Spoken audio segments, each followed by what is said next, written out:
Hatiku gemar memuji karena kasih rahmat-Mu. Bagai bunga pagi hari mekar karena berkat-Mu. Kuasa dosa ratap tangis sirna karena kasih-Mu. Sukacita yang abadi beri padaku Tuhanku.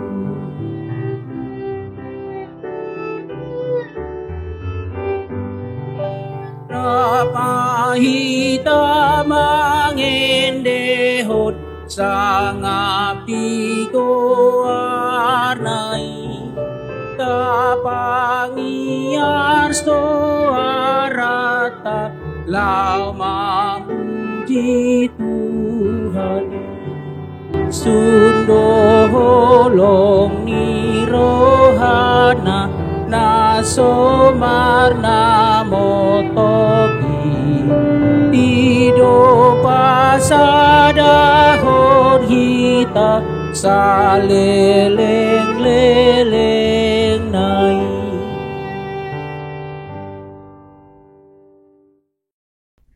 Selamat pagi Bapak Ibu Saudara-saudari yang terkasih. Sebelum kita mendengarkan firman Tuhan, terlebih dahulu kita berdoa. Kasih karunia Tuhan kita Yesus Kristus dan kasih setia Allah Bapa dan persekutuan Roh Kudus menyertai hati dan pikiranmu sekalian. Amin. Bapak Ibu Saudara-saudari yang terkasih, firman Tuhan yang menjadi renungan untuk kita pada hari ini, Kamis 6 Juni 2024, yaitu dari Yesaya pasal 38 ayat 19. Tetapi hanyalah orang yang hidup, dialah yang mengucap syukur kepadamu. Seperti aku pada hari ini, seorang bapa memberitahukan kesetiaan-Mu kepada anak-anaknya. Halak namangului tongon ima mamujiho songon nahubain waing. Amai pabotohon hasit tongami tuaka anakna. Demikianlah firman Tuhan. Bapak Ibu Saudara-saudari yang terkasih, selamat pagi. Kiranya kita semua dalam keadaan sukacita. Menurut surat Roma, ingratitude, tidak tahu berterima kasih, adalah salah satu tanda kekafiran. Mereka yang hidupnya selalu mengeluh, tidak pernah bersyukur, sesungguhnya hidup seperti itu adalah hidup orang yang tidak mengenal Allah.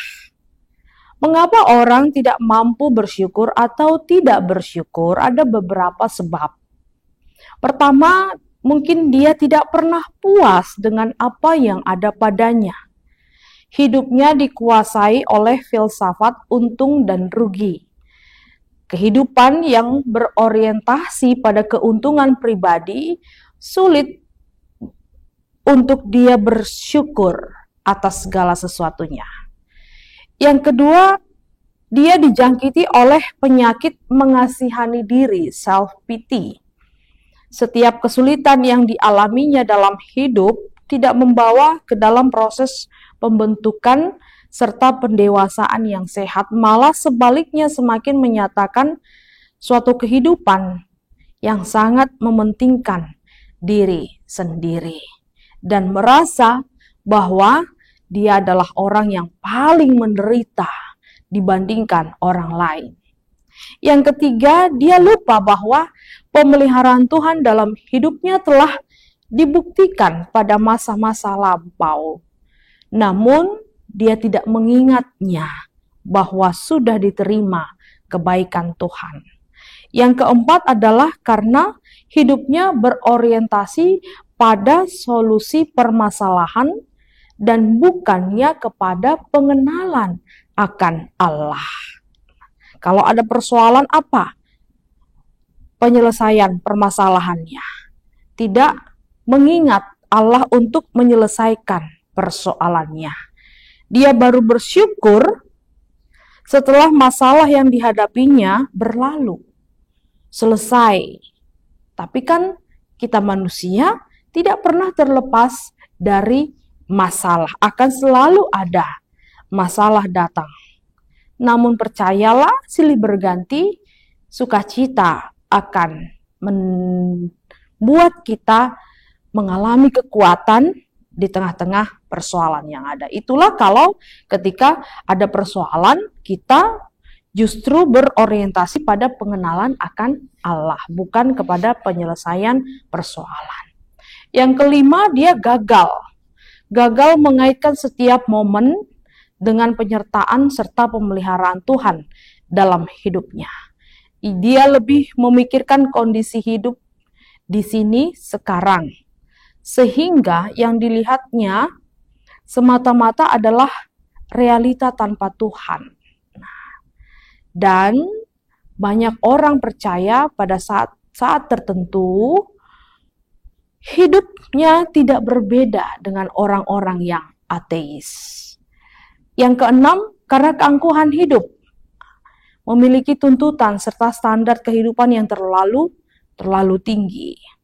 Dan yang ketujuh adalah tidak sadar bahwa kita sebagai manusia yang berdosa, sehingga tidak ada kepekaan secara rohani untuk bersyukur kepada Allah. Kegagalan mengucap syukur ini akan membawa kita kepada kehidupan yang penuh duka cita sesungguhnya.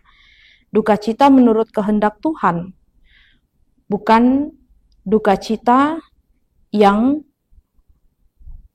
seperti apa yang kita alami. Dalam arti duka cita yang membawa kita kepada kematian yang kekal. Itulah penderitaan kita. Hidup namun seperti sudah mati. Tidak ada gerak untuk bisa berjuang melewati berbagai hal yang dapat membuat dia bisa sampai kepada titik di mana ada sesuatu tujuan yang diharapkan. Dirinya hanya terarah kepada dirinya sendiri. Dan kehidupannya akan menjadi kehidupan yang dingin. Bahkan kasih pun tidak ada. Jika kita sekarang hidup, Bapak, Ibu, Saudara-saudari yang terkasih, maka kita harus mengucap syukur kepada Tuhan. Dengan kehidupan yang mau mengucap syukur kepada Tuhan, maka kita tidak hanya melihat diri kita sendiri, tapi kita melihat ada banyak orang di sekitar kita yang Tuhan pakai untuk mengasihi kita. Dan untuk kita kasihi, sehingga dia tidak merasa sendiri dalam kehidupan ini. Orang yang melihat dirinya sendiri, tidak ada sikap mengasihi dan tidak akan ada yang mengasihinya, maka itu seperti mencicipi neraka. Dia sendiri, tapi dia hidup, tapi tidak ada yang dapat mengisi hari-harinya selama hidup di dunia ini. Dengan bersyukur kita mempunyai pengharapan bahwa hari ini boleh gagal, tapi kelak yakin percaya bahwa Tuhan akan membawa kita, mengarahkan kita kepada keberhasilan. Dengan bersyukur kita tahu mengucap syukur atas segala apa yang kita miliki. Walaupun itu tidak berkelimpahan, tapi kita merasa sesungguhnya kita sudah berkelimpahan, walaupun kita hanya sekedar berkecukupan. Itulah buah positif daripada mengucap syukur. Ada banyak orang saat ini, dia menurut standar dunia berkekurangan, tapi hidupnya melimpah dengan ucap syukur. Dia kaya di hadapan Allah. Dia banyak menabur, membagi-bagikan apa yang dia miliki, baik materi, baik pikiran, baik tenaga, baik waktu. Dia bersedia untuk melakukannya demi kemuliaan nama Tuhan. Dia layaknya berkelimpahan segala hal. Tapi dia tidak berkekurangan. Namun Tuhan mencukupkan segala sesuatunya. Amsal 11 ayat 24 katakan, ada yang menyebar harta, tetapi bertambah kaya. Ada yang menghemat secara luar biasa, namun selalu berkekurangan. Siapa banyak memberi berkat, diberi kelimpahan. Siapa memberi minum, ia sendiri akan diberi minum. Ada orang yang berkelimpahan dalam segala hal, materi, dan lain sebagainya. Tapi dia miskin di hadapan Allah karena tidak mampu berbagi menjadi saluran berkat. Tapi mereka selalu merasa berkekurangan. Nah, kemudian dengan bersyukur, Bapak Ibu Saudara-saudari yang terkasih, kita ini seperti sebuah mata air yang terus mengalir. Kita menikmati kepuasan dalam hidup dan kita mampu berkata bahwa kita diberkati dan berkelimpahan. Dengan mengucap syukur juga kita memberitakan sifat-sifat Allah. Bahwa Allah itu adalah Allah yang benar-benar selalu menyertai dan mencukupkan dan memelihara kehidupan kita. Sehingga kita dengan sikap bersyukur tidak menahan kebaikan untuk diberikan kepada anak-anak Tuhan. Dengan bersyukur juga menolong kita menghadapi bahkan melampaui keterikatan kondisi fisik yang semakin merosot hari demi hari. Berapa banyak orang tidak sanggup menghadapi kerusakan badani yang begitu nyata terjadi di sekeliling kita.